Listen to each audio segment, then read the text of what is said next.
Hello, my name is Ray Neufeld. I live in the Palm Springs area of California. I've worked in the financial services industry for almost all of my adult life. Having once been a skeptic, it has helped me in writing this book called Skeptical. I was going to call it Skeptic, but then a pastor friend of mine, Jeff Osborne, recommended that I call it Skeptical instead. I grew up in a Christian home and attended church all of my childhood.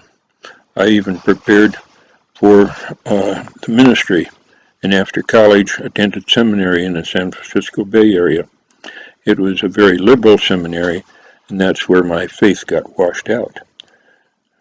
I became caught up in the thinking that if I could understand, then I could believe. Have you ever been caught in something like that? My wife, who I met at Bushnell College, was a believer all her life. I'm sure it was really hard for her to see her husband drift away into a sort of agnosticism. Over the years, I admired her faith and wished I could have something like it.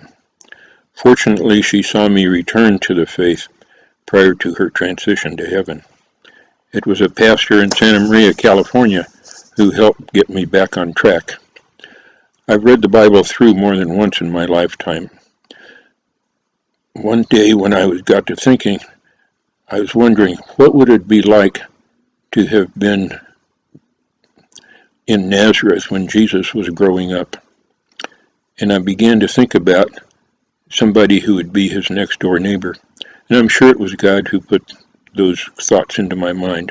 And I created a character that I called I'm a Gossip. Like that, huh? As a columnist for the fictional newspaper, the Nazareth Times. In my mind, she was Jesus' next door neighbor as he was growing up, so she saw him play hide and seek with her son.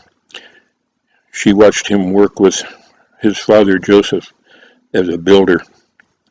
At some point, Joseph died and he became the main income earner for the family. But when he was 30 years old, he leaves home and leaves the care of his mother to his younger brothers. Stop and think about it. What would it have been like to grow up in Nazareth as a neighbor of Jesus as a boy?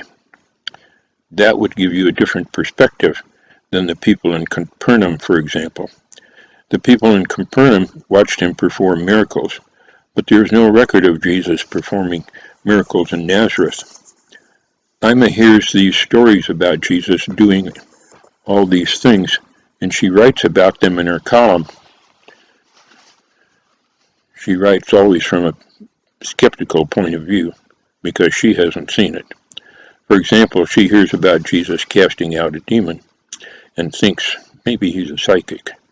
She says, and assuming I have heard what I have heard is true, and not made up, where did he get the power to tell the demon to skedaddle? Why would it obey? Then she hears about him going to Jerusalem and about the crucifixion and his resurrection. She has a hard time believing it, so she takes a trip to Jerusalem to find out for herself. All of that becomes part 2 in the book.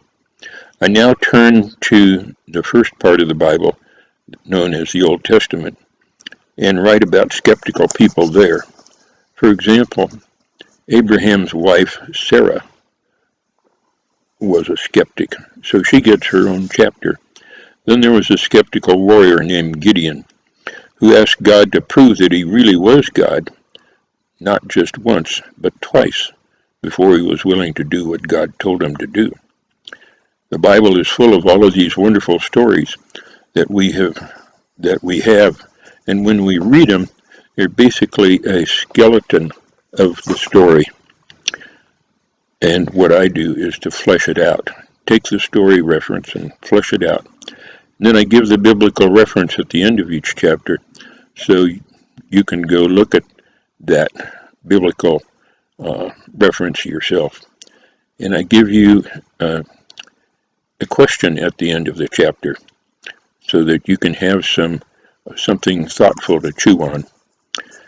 The other day, a business associate of mine from another part of California told me on the phone that he had bought the book and was using it each chapter as a devotional for a particular day.